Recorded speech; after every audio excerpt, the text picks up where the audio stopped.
우리 기독교인의 신앙에 중요한 핵심이 있다고 그러면 여러분 뭐라고 생각하십니까? 우리의 신앙이 여러 가지로 구성이 되어 있는데 그 중에 그래도 이게 중요하지, 이거 중요한 거야. 그럴 때 우리의 신앙에 보통 두 기둥을 생각할 수 있습니다. 하나는 창조의 신앙입니다. 하나님을 창조주로 고백하는, 조물주로 고백하는 신앙입니다. 그러니까 우리가 하나님의 지으심을 받았다. 하나님이 온 우주 만물을, 그냥 저절로 생겨진 게 아니라 온 우주 만물을 하나님이 지으셨어. 그리고 우리의 인간도 그 중에도 특별하게 지으셨어. 하나님의 형상을 따라 말씀으로 우리를 지으셨다. 여러분, 이 신앙이 우리 신앙의 아주 중요한 기둥입니다. 두 번째로는 하나님을 구원자로 믿는 신앙입니다. 우리를 죄에서 구원하시고 영원한 생명을 주시는, 그래서 예수 그리스도는 메시아로, 그리스도로 믿고 하나님이 구원의 하나님, 창조의 하나님, 구원의 하나님, 우리를 지으신, 우리가 피조물 되어 있는 조물주 하나님, 우리를 죄로 인하여 죽을 수밖에 없는 우리를 죄에서 건지신 구원의 하나님, 이게 우리 신앙의 아주 중요한 기둥입니다. 그리고 하나님을 구원자로 믿고 예수 그리스도를 우리의 구주로 고백하는 이 믿음은 십자가와 부활이 거기 중요한 핵심입니다. 예수님의 무슨 다른 능력과 우리를 사랑하신 사랑 이런 것들도 다 있지만 역시 그 중에 제일 핵심은 십자가와 부활이고요. 그리고 사실 그 십자가와 부활은 창조의 신앙까지 포함해서 기독교 신앙 전체의 핵심 중에 핵심이 아니겠습니까? 우리는 지난 3일 예수께서 십자가에서 운명하셨고, 그리고 오늘 새벽 미명에 부활하신 이 놀라운 복음의 핵심과 우리 신앙의 가장 중요한 중추가 되어지는 두 사건을 우리가 3일 동안에 지금 경험하는 때입니다.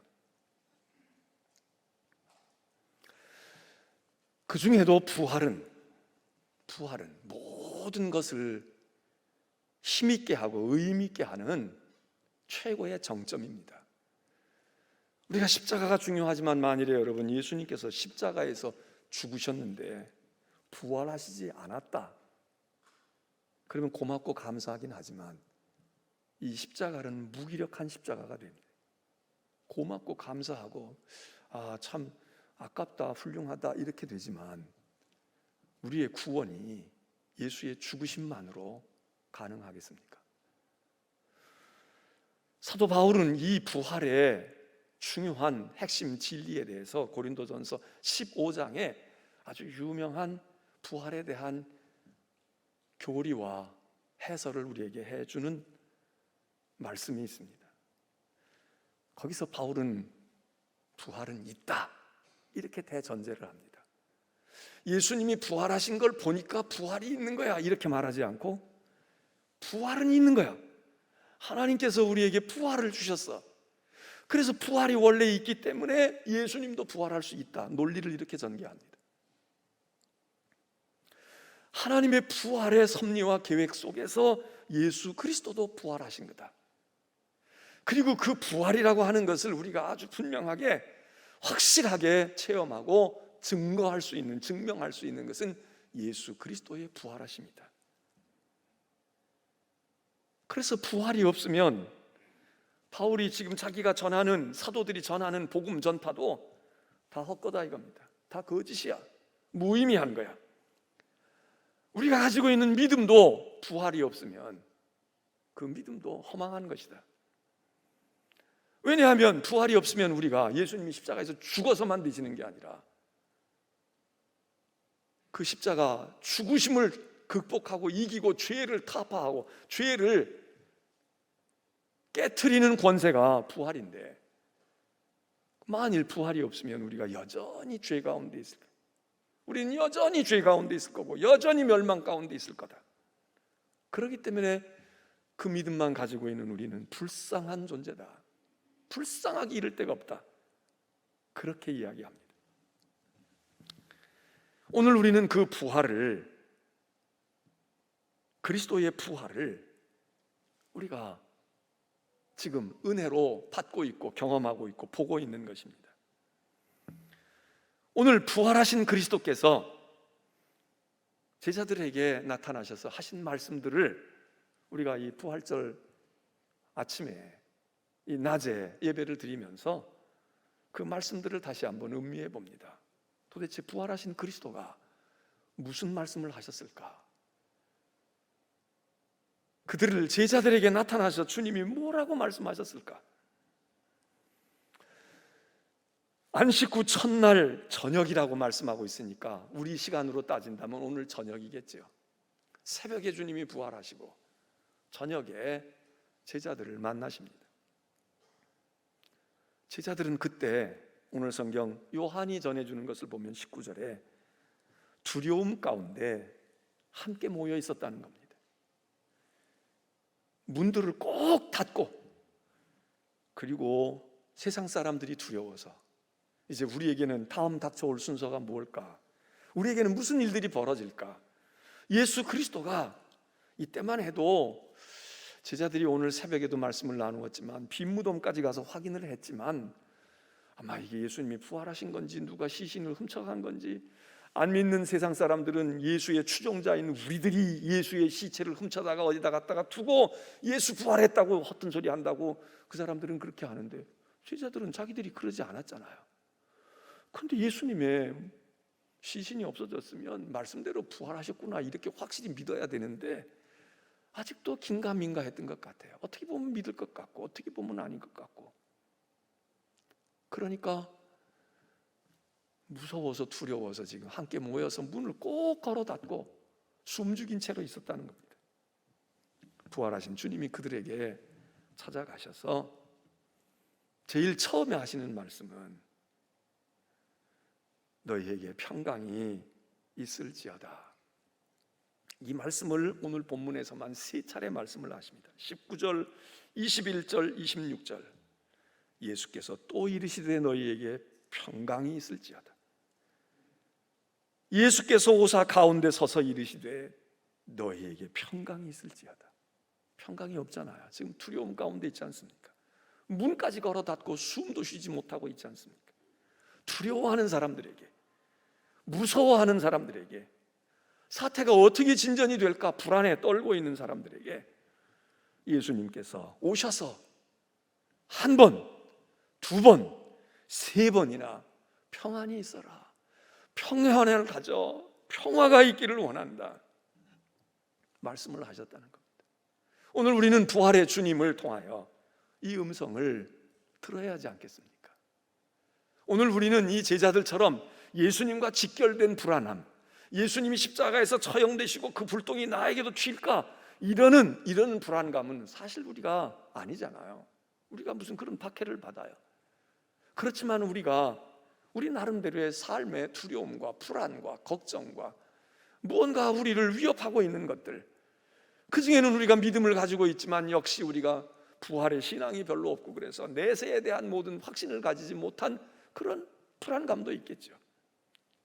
어찌됐든 우리가 지금 이런저런 이유로 두려워하고 마음의 빗장을 걸어 닫고 우리의 삶의 모든 것들을 걸어 닫고, 그리고 두려움 가운데 있는 우리에게 부활의 주님이 2022년 이 부활절에 우리에게 하시는 말씀이 아닙니까?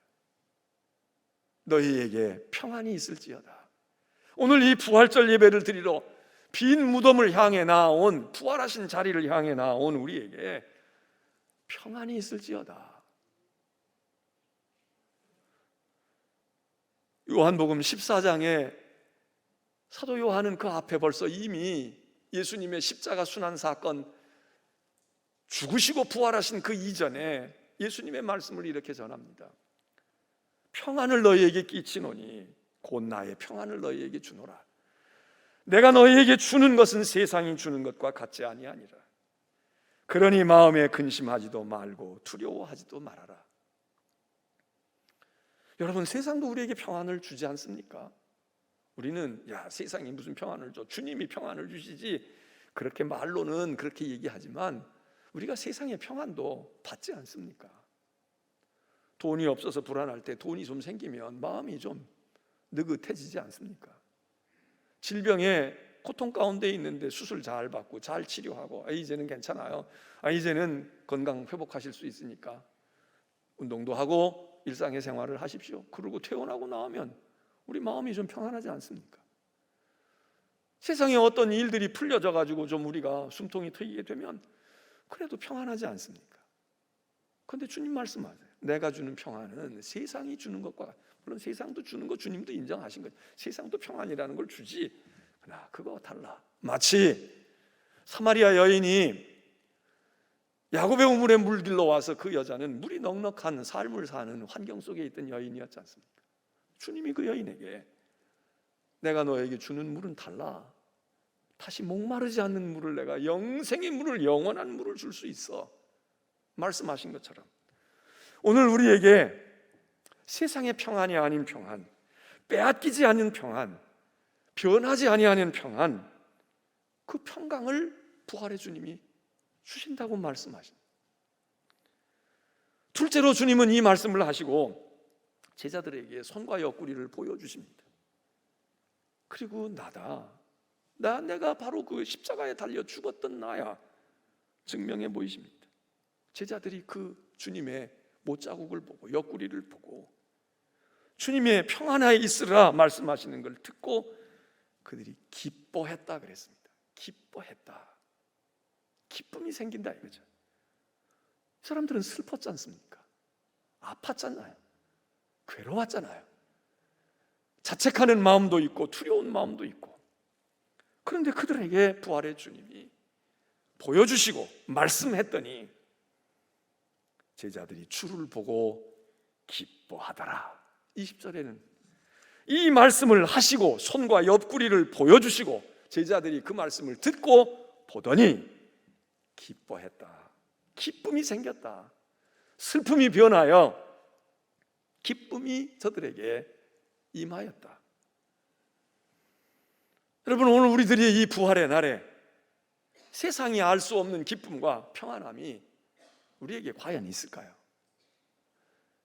세상은 부활절이 의미가 있습니까? 이런 게 있는지도 모르잖아요. 오늘도 아마 고속도로는 훨씬 더 차량으로 붐비지 않겠습니까? 계절도 좋겠다.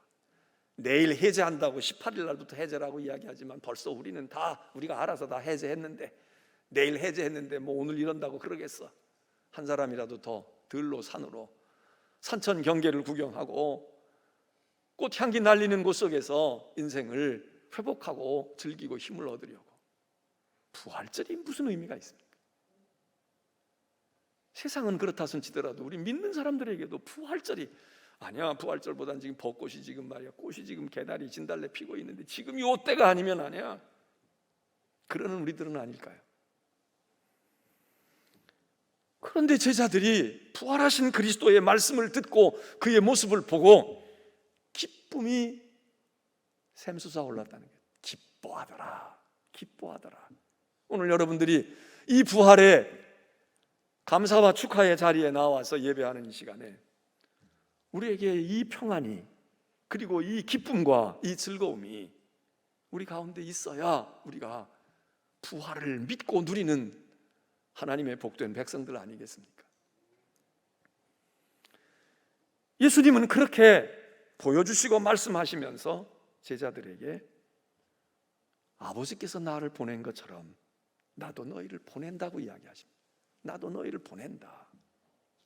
아버지가 나를 보내서 이 세상에 와서 내가 십자가 지고 부활하는 데까지 이르렀던 것처럼 이제는 내가 너희를 보낸다. 나가. 문 닫고 있지 말고 움츠러들지 말고 세상을 향해 나아가라고. 이들은 제자입니다. 제자는 예수님을 따르는 사람입니다. 팔로워입니다. 예수님을 졸졸졸졸 따라다니는 제자입니다. 그런데 지금 주님은 나 그만 따라와. 날 따라오는 게 아니라 내가 너희를 내보내는 거야. 너희를 세상에 보낸다고. 가라고, 나가라고. 언제까지 움츠러들고 있고, 언제까지 그러고, 언제까지? 난 이제 더 이상 따라올 수 없어. 따르는 것이 아니라 이제는 내가 너희를 보내노니, 파송하십니다. 우리도 예배 드릴 때 1시간 내내 우리가 이 십자가 전면을 향하여 우리의 마음을 다하고 목숨을 다하고 정성을 다하고 하나님께 주님을 우러러보고 바라다보면서 예배를 드립니다. 그런데 예배의 맨 마지막이 무엇입니까? 맨 마지막은 축도입니다. 물론 축복의 기도를 받는, 이제 우리를 축복해 주세요 이거지만 왜 축복을 받습니까? 이 축도는 파송입니다. 그래서 어떤 예배학자들이나 목사들은 축도를 일어나서 고개 숙이고 겸손하게 감사함으로 받는 것도 좋지만, 아니야, 그때는 회중들을, 이렇게 보고 있던 회중들을 돌려 세워야 돼. 내가 저 문을 통하여 세상을 향하여 나아갑니다. 주님을 따라서 왔는데 이제 주의 말씀을 듣고 부활의 능력을 힘입고 이제는 주님이 내가 너희를 세상에 보내노니, 아버지가 나를 보낸 것처럼 나도 너희를 보내노니, 그리고 세상을 향해 내보내는 파송이니까 이렇게 여기다가 축도를 하는 게 아니라 뒤통수에다 대고 내보내는 축도를 하는 것, 그게 의미가 있다. 저도 동의합니다. 오늘 그렇게 한번 축도 받아보시겠습니까? 다 돌아서서 적어도 우리가 앞을 향하였지만 우리의 마음은 주님 알았습니다. 이제 저를 씻어주시고 용서해 주시고 저를 치유해 주시고 저를 채워주셨으니 이제 제가 세상을 향해 나갑니다. 파송을 받고 나가는 겁니다. 임명을 받고 나가는 겁니다. 여러분에게 주신 사역을 따라서 여러분의 가정으로, 여러분의 일터로, 우리의 사회로 하나님이 파송하시는, 그래서 예수님을 따랐던 사람들 제자에서 이름이 제자가 아니라 사도, 아포스톨로스, 보내심을 받은 자, 이름이 바뀌잖아요. 예수님이 계실 때는 제자였지만 예수님이 부활하신 뒤에는 이들은 사도들입니다. 보내심을 받았어. 우리를 주님이 보내셨다고 우리가 보내심을 받았어. 여러분이 여기 있을 동안은 주님을 따르는 제자들이지만 이 문을 열고 예배를 드리고 저 세상을 향해 나아가는 월요일 날부터의 삶은 여러분들은 보내심을 받은 사람들 아닙니까? 주님이 말씀하세요. 가라. 내가 너희를 보낸다.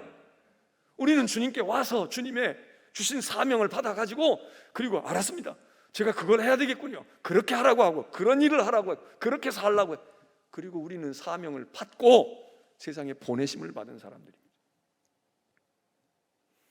근데 주님이 이렇게 보내실 때 가, 이제 그렇게만 말씀하시지 않고 주님이 이렇게 얘기를 하십니다.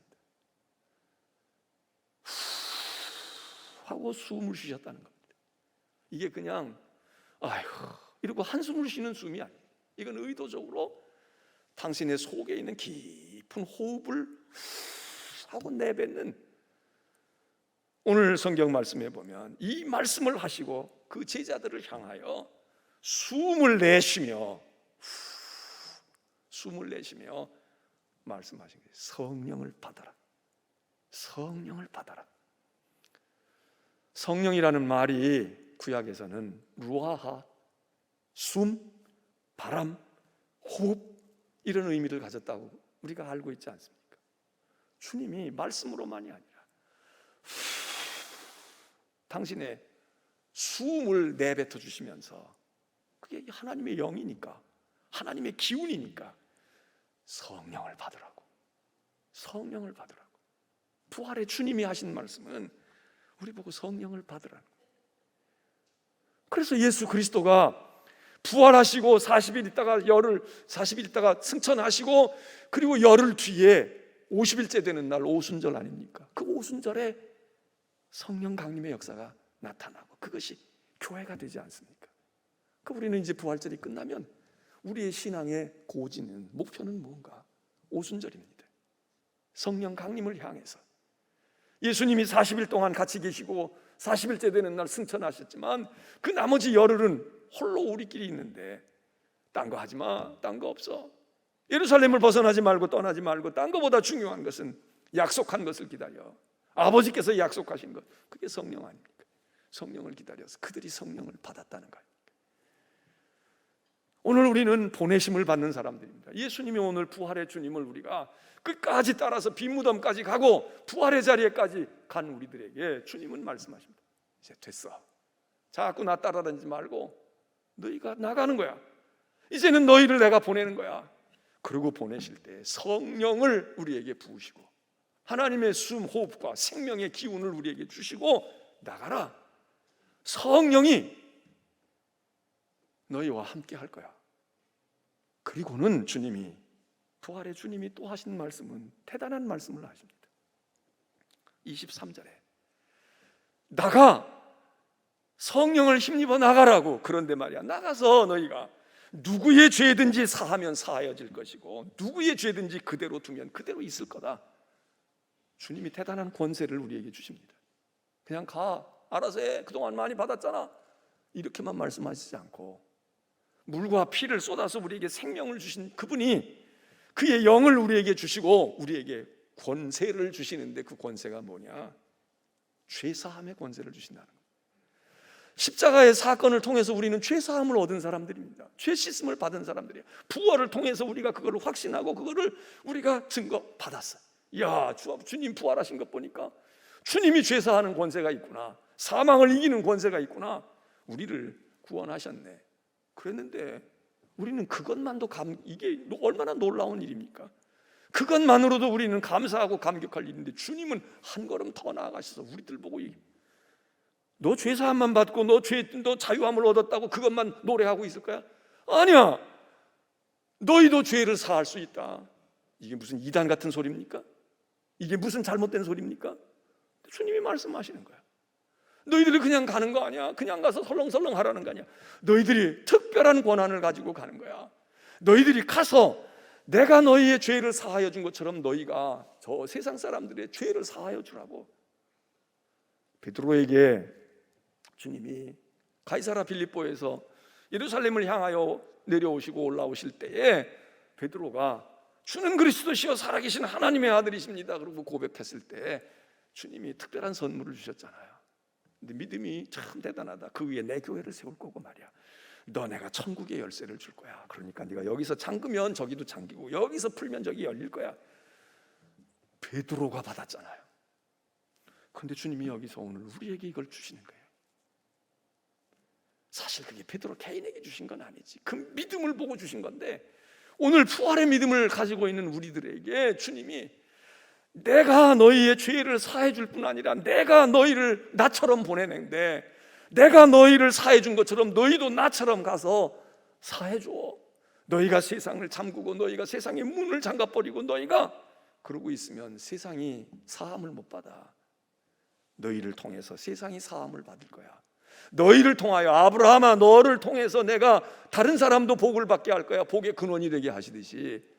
복 중에 복이 뭐겠습니까? 죄의 자유함을 얻고 구원함을 얻는 건데 오늘 우리는 우리의 죄를 대속해 주신 주님이 우리의 죄를 사하신 것, 이거 감사한 거지만 주님은 그걸로 우리에게 만족하지 아니하시고 더 줄 게 있다는 거예요. 너희가 세상의 죄를 사해 줘. 너희가 사한다 그러면 나도 사해 줄 거야. 너희가 잊어버리고 있거나 너희가 사해 줄 수가 없다 그러면 나도 안 사할 거야.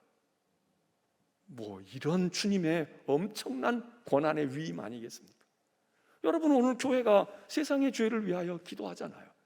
마치 주님이 십자가에서 아버지 저들이 알지 못하고 저러고 있는데 저들의 죄를 용서해 주옵소서, 중보자로 대제사장으로 기도하시고 자기의 생명을 실제로 던지시는 것처럼 오늘 교회가 세상을 위해서 기도하잖아요. 아버지, 이 세상이 잘못해서 그러고 있는데, 이 세상 몰라서 그러고 있는데, 하나님의 아들을 모르고 있는데, 우리 아이가 모르고 있는데 우리 어미 아비들이 기도하잖아요. 대신 사죄하고 기도하잖아. 하나님이 들어주신다 이거야. 너희가 누구의 죄든지 사하면 사할 것이고 누구의 죄든지 너희가 그냥 두어. 그들이 그 죄에서 벗어나지 못할 거야. 야, 대단한 권한이면서 대단한 책무입니다. 대단한 책임을 우리에게 주셨어. 우리가 이걸 부지런히 써야 되는데, 그래서 이것 때문에 세상에 나가라는 겁니다. 세상에 나가서 저들의 죄를 사해줘. 너만 구원받으면 돼. 사해줘. 그리고 그 일을 위해서 성령을 너희가 받아야 돼. 성령을 받아라. 죄사함의 권세를 내가 너희에게 주느니 죄사해줘. 너희가 땅에서 풀라고 저기서 풀려. 우리가 얼마나 풀까요? 얼마나 죄사함의 권세를 활용했을까요? 마지막으로 오늘 이 예수님의 부활하신 예수님의 모습 가운데서 주님이 그 자리에 도마가 없었다는 거 아니에요? 있지 않았다는 거 아닙니까? 그래서 도마가 나중에 부활의 주님 만났다고, 부활의 주님이 이렇게 하셨다. 난 못 믿어. 내 눈으로 보고 내 손으로 만져보고 내가 확인하고 내가 해야 돼. 너희들이 암만 얘기하고 너희들 10명이 다 얘기해도 나는 믿을 수가 없어. 주님이 며칠 뒤에 도마도 있는 자리에 다시 나타나셨다는 겁니다. 디두모라 불리는 도마에게 나타나셔서, 자, 내가 그렇게 못 믿겠다고 하는데 손을 보여주고 옆구리를 보여주시고 넣어봐, 한번 확인해봐. 그랬더니 도마가 그제서야 나의 주님이시고 나의 하나님이시니이다. 아주 100점짜리 대답을 했죠. 100점짜리 대답을 해. 주님이 도마에게 그렇게 먼저 말씀하셨다는 거 아니에요.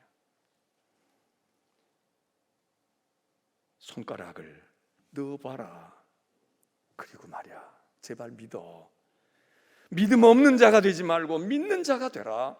믿음 없는 자가 되지 말고 믿는 자가 되라. 그러면서 토마가 고백하고 나의 주여 나의 하나님이십니다라고 고백하니까 주님이 이렇게 또 답변하셨다는 거야. 이제 믿어? 이제 믿을 수 있니? 고맙다, 믿어줘서. 그런데 말이야, 보지 못하고 믿는 사람들이 복이 있단다. 보지 못하고 믿는 사람이 복이 있어. 여러분, 오늘 오신 분 중에 부활의 신앙을 가진 여러분들, 부활의 주님 보셨습니까? 옆구리에다 손이라도 넣어 보셨어요?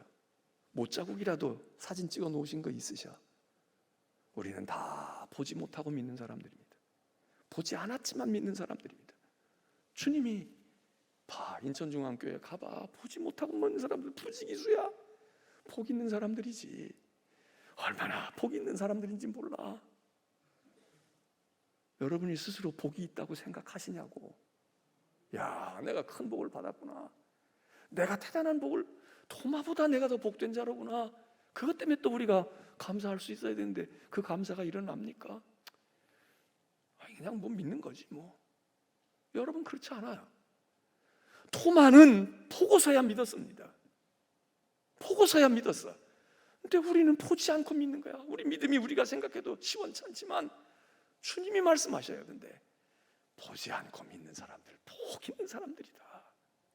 우리는 이게 또 감사한 거야. 이게 또 감사한 거야. 부활하신 주님을 우리도 보고 싶지, 만져보고 싶고 듣고 싶고 함께 식사하고 싶은데 우리에게 그게 안 돼. 그러니까 우리는 이 사람들이 부러운 거야. 사도들이 부럽고 제자들이 부러운 거야. 아, 주님이 이렇게 나타나시면 나도 믿고 내 아이도 믿고 다 믿을 것 같은데, 주님이 말씀하셔요. 보지 못하고 믿는 사람들이 진짜 복된 사람들인데, 얼마나 감사해요. 얼마나 귀한 말씀입니까? 주님, 아유, 그래요.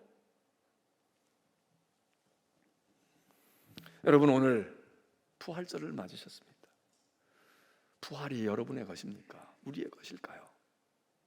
부활의 주님을 우리가, 십자가의 주님도 소중하지만 부활의 주님을 우리가 정말, 주님은 부활하신 부활의 주이십니다, 확신하시지 못한다면 우리 믿음은, 사도 바울은 헛거네.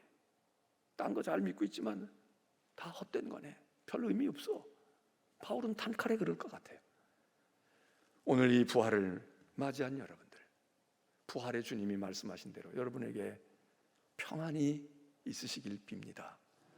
평안이 있어라. 평안이 있을지어다. 우리에게 슬픔과 근심이 있을지라도 기쁨이 충만하시기를 빕니다. 제자들이 기뻐했다. 그리고 우리를 보내시는 주님, 그 선언과 파송을 들으시길 바랍니다. 날 가정으로 보내시는구나. 나를 일터로 보내셔. 내 직장으로, 내 세상으로 이 문을 열고 나를 주님이 파송하셔. 주님이 임명장을 주시는구나. 부활을 믿되 보지 않고 믿는 우리가 진짜 복 있는 사람이래. 의심하지 말고 좀 믿어. 주님의 말씀이 오늘 우리들에게 그대로 응해져서 우리가 부활의 증인된 삶을 이 세상에서 힘있게 살아가는, 우리 부활을 내 것으로 삼아서 둘째, 셋째, 열째, 20번째 열매가 되시는 우리 인천중앙교회 모든 성도들 되시기를 축원하고 축복합니다. 이제 우리가 찬송을 부르겠는데